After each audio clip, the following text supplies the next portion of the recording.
The laws of spirit world, జీవాత్మ ప్రపంచ నియమాలు అనే ఈ పుస్తకాన్ని రచించిన వారు ఖోర్షేద్ భావ్నగరి. ఈ రెండవ భాగంలో కర్మను కంటిన్యూ చేద్దాం. మనిషి భూలోకంలో కర్మను ఎలా చెల్లిస్తాడు?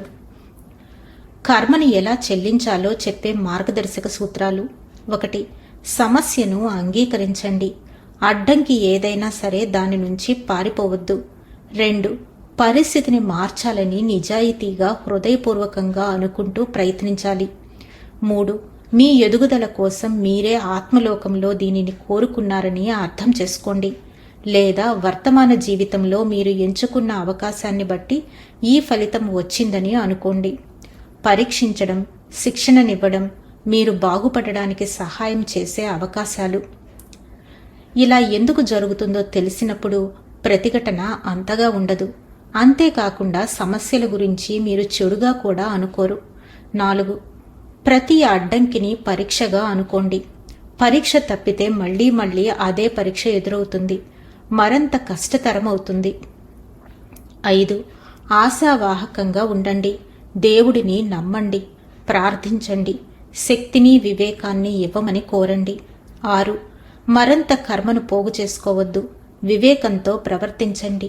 చిన్న పాపమైనా లెక్కకు వస్తుందని గుర్తుంచుకోండి. బిందువు కలిసి సముద్రమైనట్లే కర్మ కూడా పెద్దదవుతుంది. అతి చిన్న పని మంచిదైనా చెడ్డదైనా పరిణామాలుంటాయి. 7. ఇతరుల జీవితాలతో పోల్చుకోవద్దు. మీకెందుకు బాధ ఉందని, ఇతరులకెందుకు లేదని ప్రశ్నించవద్దు. ఆ ఆలోచనే తప్పు, అదే మిమ్మల్ని ఎదగనివ్వదు. 8. భౌతిక మనస్సును నియంత్రించి ఉపచేతనాత్మక మనస్సు మాట వినండి. క్లిష్ట పరిస్థితుల్లో అది ప్రశాంతంగా ఉండి మీకు మార్గం చూపిస్తుంది. 9. మీ జీవితంలో జరిగే వాటికి ఇతరులను నిందించవద్దు. మీ జీవితానికి మీరే బాధ్యత వహించాలి. మీరెప్పుడు మారాలనుకుంటే అప్పుడు మారవచ్చు. చాలామంది బలహీనంగా ఉంటారు, ఎందుకంటే వారలా ఉండాలని అనుకుంటారు కాబట్టి. 10. మీకు సమస్యలు వచ్చినప్పుడు, బాధ కలిగినప్పుడు కూడా దయతో చిన్న చిన్న పనులు చేస్తూ ఇతరులకు సహాయం చేయండి. ఇలా దృష్టిని మరల్చుకోవడం కూడా మీకు సహాయం చేస్తుంది. మీ ఉద్దేశం పవిత్రంగా ఉండాలి. మీరు ఇతరులకు సహాయం చేస్తే సమస్యలను ఎదుర్కొనే శక్తిని దేవుడు మీకిస్తాడు.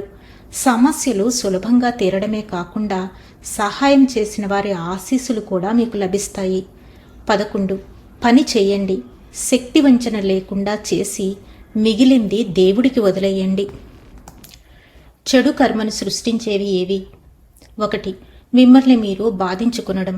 ఉదాహరణకు మీ ఆరోగ్యాన్ని సరిగా చూసుకొనకపోవడం, మత్తుమందులు వేసుకోవడం, పొగ తాగడం, మద్యం తాగడం, అతిగా తినడం, పోషకాహారం తినకపోవడం, వ్యాయామం చేయకపోవడం, మరీ ముఖ్యంగా వ్యతిరేక ఆలోచనలు, పనులు చేయడం మీ ఆత్మను నిజంగానే నాశనం చేస్తాయి. 2. ఇతరులను బాధించడం. శారీరకంగా ఇతరులకు హాని చేయడం లేదా ఉద్వేగపరంగా బాధించడం వ్యతిరేక కర్మను తయారు చేస్తుంది. ఉద్వేగపరమైన బాధ కూడా శారీరక బాధ లాంటిదే. 3.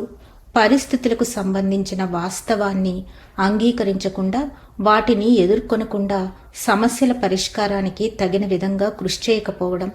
4. వ్యతిరేక ఆత్మల చెడు ప్రవర్తనను సహించడం. వారెక్కడ తప్పు చేస్తున్నారో చెప్పడానికి ప్రయత్నించాలి. వారు మీ మాట వినకపోతే అది వారిష్టం, కానీ వారు మిమ్మల్ని ఉపయోగించుకోవడానికి అంగీకరించవద్దు. చెడును ప్రోత్సహించకండి. చెడ్డ వ్యక్తితో మంచిగా ఉండొద్దు. ఒకవేళ మీరు చెడ్డ వ్యక్తితో మంచిగా ఉంటే మీరు అతడిని ప్రోత్సహిస్తున్నారు. చెడ్డ వ్యక్తిని ప్రోత్సహిస్తున్నారంటే మీరు కూడా అదే పాపాత్మల కోవలోనికి వస్తారు. అందువల్ల ఉపచేతనాత్మక మనస్సును తొందరగా అభివృద్ధి చేసుకోండి. అప్పుడు మీరు సులభంగా చెడ్డ వ్యక్తిని గుర్తించగలుగుతారు. 5. బాధ్యతను తప్పించుకొనడం. ఉదాహరణకు మీ తల్లిదండ్రులు, పిల్లలు, ప్రియతముల పట్ల మీ బాధ్యతను వదిలిపెట్టడం. 6. తప్పు చేయమని ఇతరులను ప్రోత్సహించడం, తప్పుదారిలో నడిపించడం. ఉదాహరణగా మాదక ద్రవ్యాలను అమ్మటం. 7. పిల్లలను చెడగొట్టడం. పిల్లలకు మంచి శిక్షణ ఇవ్వడం మీ బాధ్యత, కానీ అలా చేయకుండా కర్మను పోగేసుకుంటారు. పిల్లలేం చెబుతున్నారో తల్లిదండ్రులు వినాలి. ఎందుకంటే పిల్లల ఉపచేతనాత్మక మనస్సు తెరుచుకుని ఉంటుంది. వారు అంతఃప్రేరణతో పనిచేస్తారు. అయితే పిల్లవాడు తన స్వార్థపూరిత ప్రయోజనాల కోసం మిమ్మల్ని మోసగించకుండా చూసుకోవాలి. 8. భూలోకంలో మీ ఆధ్యాత్మిక ధ్యేయమేమిటో గుర్తించి పూర్తి చేయలేకపోవడం. 9. ఆత్మహత్య చేసుకొనడం. దీనివల్ల చాలా పెద్ద మొత్తంలో చెడు కర్మను సృష్టించుకుంటారు. మీ ఆత్మను ప్రయాణం పూర్తి చేయకుండా నిరోధిస్తున్నారు కనుక ఒక ఆవరణం మొత్తం నుంచి మీరు కింద పడిపోతారు. మీరు ఎంచుకున్న జీవితాన్ని, పరిస్థితులను మీరే అంతం చేస్తున్నారు. దైవ నియమాల ప్రకారము మీ ప్రాణగండాలను మీరే ఎంపిక చేసుకున్నారు. మీకు జీవితాన్నిచ్చింది దేవుడు. దానిని తీసుకోవడం మీ పని కాదు. 10. ఏమీ చేయకుండా ఉండిపోవడం. కొన్నిసార్లు వ్యక్తులు బాధ్యతగా ఉండరు, లేదా సరైన పని చేసే ధైర్యం ఉండదు. సరైన పని ఏదో తెలిసి కూడా తమ సంకల్ప స్వేచ్ఛను ఉపయోగించకుండా చూస్తూ ఉండిపోతారు. వారు తప్పు చేస్తున్నారు. 11. వినోదం కావాలనుకోవడం. యువత తాము వయసులో ఉన్నప్పుడే జీవితాన్ని అనుభవించాలి అనుకుంటారు. చెయ్యకూడని పనులు చేయడానికి దీనిని సాకుగా చెప్తారు. భూలోకంలో ప్రయాణాన్ని సంతోషంగా జరపడం ముఖ్యమే, కానీ ఆత్మకు హాని చేస్తూ ఇలా చేయకూడదు. మీరు అజ్ఞానంలో ఉన్నప్పటికన్నా ఆధ్యాత్మిక జ్ఞానాన్ని సంపాదించిన తరువాత తప్పు మార్గాలను ఎంచుకుంటే మీరు బాగా కిందికి పడిపోతారు. కర్మను కూడా బాగా పోగు చేసుకుంటారని ఎప్పుడూ గుర్తుంచుకోండి. పరీక్షించడం, శిక్షణనివ్వడం కూడా కర్మ వంటివేనా? అవి కర్మ లాంటివి కావు, కానీ కర్మతో సంబంధం ఉన్నవి. మీరు ఆత్మలోకంలో ఉన్నప్పుడు కింది పనులు చేయాలనుకుని భూలోకానికి వచ్చారు. 1. కర్మను చెల్లించడం. 2. పరీక్షింపబడడం, శిక్షణ పొందడం. 3. మీ ఆధ్యాత్మిక ధ్యేయాన్ని నెరవేర్చడం. ఇది భూలోకానికి మీరు వచ్చిన అసలైన ముఖ్య ఉద్దేశం. 4. మీ ఆత్మీయులను రక్షించడం. ఈ 4 విషయాలు కలిసి భూలోకంలో మీ మార్గాన్ని రూపొందిస్తాయి. మీకు వచ్చే అన్ని సమస్యలు కర్మ సంబంధమైనవి కావు. కష్టమైన పరిస్థితులు కొన్ని మీకు దేవుడు పెట్టే పరీక్షలు లేదా ఆయన ఇచ్చే శిక్షణ. వీటి వల్ల మీలో ఉన్న బలహీనతలు గాని, ప్రతికూలమైన ఆత్మ లక్షణాలు కానీ తెలుసుకొని సానుకూలమైన ఆత్మ లక్షణాలను పెంపొందించుకొనగలుగుతారు. కర్మ మీరు చెల్లించవలసిన రుణం కానీ, మీరు అందుకోవలసిన ఆశీస్సు కానీ అయితే, శిక్షణ మిమ్మల్ని సిద్ధం చేస్తుంది.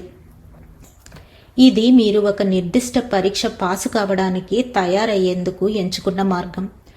ఆత్మలోకంలోని ఉన్నత సదాత్మల సహాయంతో భూలోకంలో మీరు పూర్తి చేసే జీవితానికి సంబంధించి మీరు శిక్షణలోని రకాలను ఎంపిక చేసుకుంటారు. దేనికి సంబంధించిన పరీక్ష జరగాలో కూడా మీరే ఎంపిక చేసుకుంటారు. అంటే నిర్దిష్టమైన ఆత్మ లక్షణాలను ఎంపిక చేసుకుంటారు. అయితే పరీక్షలు ఎలా ఉండాలి, వాటి తీవ్రత, అవి వచ్చే సమయాన్ని మీరు నిర్ణయించుకోలేరు. మీ ఉపచేతనాత్మక మనస్సే అప్రయత్నంగా చేస్తుంది. ఉదాహరణకు యూనివర్సిటీకి వెళ్ళినప్పుడు ఏ కోర్సులు చదవాలో మీరు నిర్ణయించుకుంటారు. కోర్సు చివరిలో జరిగే పరీక్షలలో వచ్చే ప్రశ్నలు మీరు ఎంపిక చేసుకోలేరు. మీ జీవితంలోని వివిధ సమయాల్లో ఇటువంటి పరీక్షలెన్నో ఉంటాయి. వాటిలో మీరు బాగా పాస్ అయ్యే వరకు అవి వస్తూనే ఉంటాయి. శిక్షణ వల్ల ఆత్మ బలంగా మారి కొన్ని సత్యాలు మీకు అర్థమవుతాయి.